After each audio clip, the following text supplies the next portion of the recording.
I absolutely love RPG games. I fell in love with them when my older brothers and I got Final Fantasy I upon its release in 1990. Since then, it has quickly become my all-time favorite video game series that I have continued to play to this day. At the start of the pandemic in March 2020, I decided to finally jump in and try the Dragon Quest series. I've heard that Dragon Quest III was a solid starting point, so I decided to play that one first.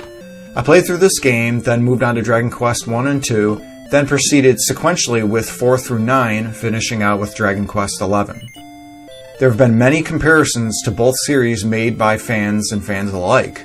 As a longtime Final Fantasy fan, I wanted to see if I could objectively tell which series had the better numerical games and which is the overall better series.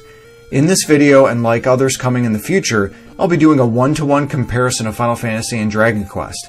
For example, comparing Final Fantasy I to Dragon Quest I, Final Fantasy II to Dragon Quest II, and so on. This will be a fun exercise for me to see if I can objectively compare a game based on its merit, while also seeing if I can remove my nostalgia goggles that I have with the Final Fantasy series. There are a couple rules and notes that I want to make beforehand. For a region note, I am comparing Final Fantasy games designated by their standard or Japanese against the same for Dragon Quest. For example, Final Fantasy II is not the Super Nintendo US game, it is the game on the NES, well technically the Famicom. I will also refer to games as Dragon Quest, not Dragon Warrior. Dragon Warrior was the name for the Dragon Quest series of games as released in the US until the 8th entry released in 2005. This, of course, because the D&D company Tactical Studies Rules held the copyright since the early 80s until it expired and was finally picked up by Square Enix. I also will not count any series MMORPGs or spin-offs towards this. This will be mainline only games. Dragon Quest X's MMORPG is Japan only, thus I couldn't objectively score this anyway. Plus I don't know any Japanese to try and play through it. This therefore disqualifies Final Fantasy XI, which I haven't played at all anyway. As of this video, Dragon Quest XI is the latest game. I will therefore compare this against Final Fantasy X in future videos. In series-to-series comparison, I'm also going to throw music out of the window for comparison. Final Fantasy games' music is scored to many more varied environments than Dragon Quest games tend to be. Therefore, Final Fantasy games have the benefit of a potentially more diverse-sounding soundtrack than that of Dragon Quest games. Not counting music also helps to bypass any controversy that has since appeared regarding Dragon Quest composer Koichi Sugiyama's various political views. Removing music as a factor will also help to remove my own nostalgia goggles, because I've been playing mainline Final Fantasy games since the early 90s and therefore have listened to it both directly, indirectly, and through fan-made remixes beyond playing the game since the very late 90s, whereas I haven't done this with Dragon Quest at all. This series of videos not only highlights Final Fantasy versus Dragon Quest, it's the overall view of innovation versus traditionalism. Final Fantasy has been the cornerstone of innovation. Every game has featured a somewhat different looking setting in different worlds unrelated to one another, save some Easter eggs. Every game is adding one or many new elements that aren't normally seen in standard RPGs, and as games progress, not seen in earlier Final Fantasy installments, beyond one-offs such as chocobos and summons and the like. Dragon Quest, in comparison, has always been the cornerstone of tradition. The first game based off of tabletop RPGs, as well as games like Wizardry and Ultima 4, it continues medieval and fantasy settings, first-person viewed battles, the mighty hero or chosen one on a quest to save the world trope from Dragon Quest I all the way up to and including 11. When comparing both games in each of the series, one question that must be asked is when does Final Fantasy's innovation pay off, and when does Dragon Quest's traditionalism produce the better game? Again, for this first video, I'm going to start comparing Final Fantasy versus Dragon Quest first 3 entries, and these were all on the NES and Famicom, though with varying release dates. I played Final Fantasy I on the NES back when it came out in the US in 1990, Final Fantasies 2 and 3 via fan translations in the late 90s, and Dragon Quest 1 through 3 on the Nintendo Switch in 2020. Since these original playthroughs, I have played and beaten all of the ports of Final Fantasies 1 through 3, but have yet to play any previous versions of Dragon Quest. For the first entry, innovation leads the charge here, and Final Fantasy I provides the most amount of it. The battle system for Final Fantasy I shows the enemy on the left versus the player's party on the right, much akin to two American football teams about to clash. It has been said that this design element was done by choice by original developer Hironobu Sakaguchi in various interviews. Comparing this to Dragon Quest I, whose battle system still had first-person view, as other RPGs did at the time. Final Fantasy I also implemented the job system, designating the class such as Fighter, Thief, Black Mage, and so on, whereas Dragon Quest I only had one single character who was, for all intents and purposes, a knight who casted magic.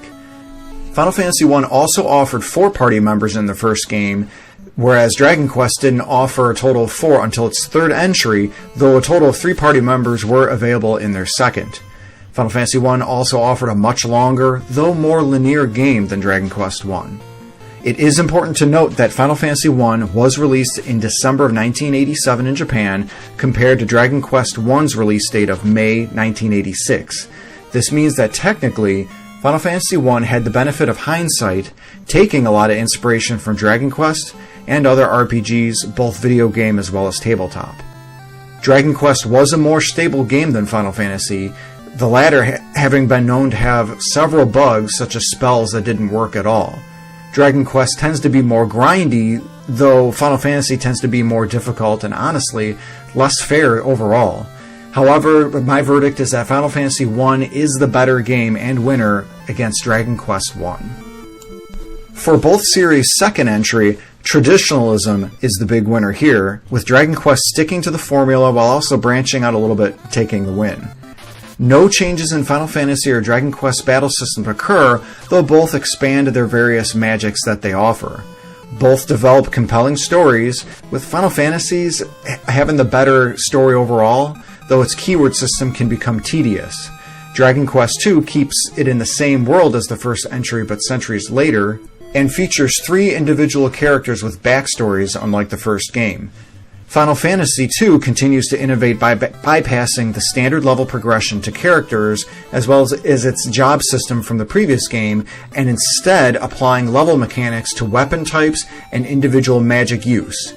This becomes a detriment to the game as a whole, as the easiest way to quote-unquote grind stats is by spending hours having your own party attack one another. Dragon Quest continues its standard system of experience and levels like any other normal RPG game, and though this game is one of the more grindier of the Dragon Quest entries, it is much better than Final Fantasy II. Dragon Quest, while it doesn't assign jobs or classes yet, has the 3 party members in general roles, while the main hero can't use magic and is a great fighter, a male party member is a mid-range fighter and magic user, and a female party member that is a poor fighter but a good mage. So my overall verdict is that Dragon Quest II is the clear winner against Final Fantasy II. The third entry sees some role reversals which lead to a close fight. Final Fantasy goes back to its traditional roots from its first game, yet it is Dragon Quest itself that innovates the most. One note is that I'm going to disregard any post-game dungeons that ports of Final Fantasy III and Dragon Quest III added. While these bonus dungeons are fun challenges that allow continuation of the gameplay, they tend to just add bloat to the game and no inherent value to the core experience. Final Fantasy III goes back to its jobs system as well as standard RPG mechanics of experience and leveling, and it makes more quality of life changes such as showing graphical numbers on enemies and players when they attack one another. Plus, if a player targets an enemy who is defeated, it will go to the next enemy and no longer be ineffective.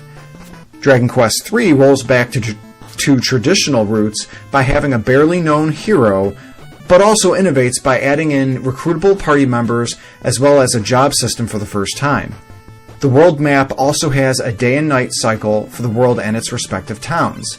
There are additional quality of life improvements such as changing party members' marching order so weaker characters at the end get targeted by enemies less, and Zoom spell allowing choice of player to warp to any town they visited versus just going to the last save point. Both games have an impersonal story where the characters do not have any personal interaction with any of the locations beyond saving the town, comparing this against the second entry of both series seeing a more personal impact, especially with Final Fantasy II. Final Fantasy III is the overall smoother game with better graphics that runs better, but this may be due to the fact it was released over 2 years after Dragon Quest III. Final Fantasy III releasing April 1990 versus Dragon Quest III's release of February 1988. Both games offer multiple worlds for the first time. Final Fantasy III with 3 unique worlds being the Floating Island, the Mainland, and the Undersea, and Dragon Quest III with 2 worlds. Final Fantasy III's traversal of the starting floating island shows geography that looked very different from previous 2 entries. The game's breathtaking moment was leaving the floating island to the endless ocean in the mainland. Dragon Quest III's main world map is a fun take on our own planet Earth, with various villages and peoples mirroring our own, such as Japan for Japan, Romilly for Rome, and Newtown for the US. Dragon Quest III's additional world is the entirety of the map from Dragon Quest I, which is unlocked in the 3rd act of the game. This helps tie Dragon Quest III to the original game, showing the 3rd entry as a prequel. My overall verdict? It's a near tie, but Dragon Quest III is edging the victory out here. This is both on my assessment and even in my own personal rating system, having them at an equal number, which is something that doesn't occur for any of the other previous and future number comparisons. Both games saw returns back to the foundations set in their respective first games, yet both also made innovations that saw large gains, especially with quality of life improvements. This resulted in products that are both series' best games to this point. Dragon Quest III gets the edge due to the lack of linearity, especially in the 2nd act, which has not been seen in many RPGs at this time. So finishing this video out, the first 3 games saw an origin that made callbacks to various medieval and RPG tropes.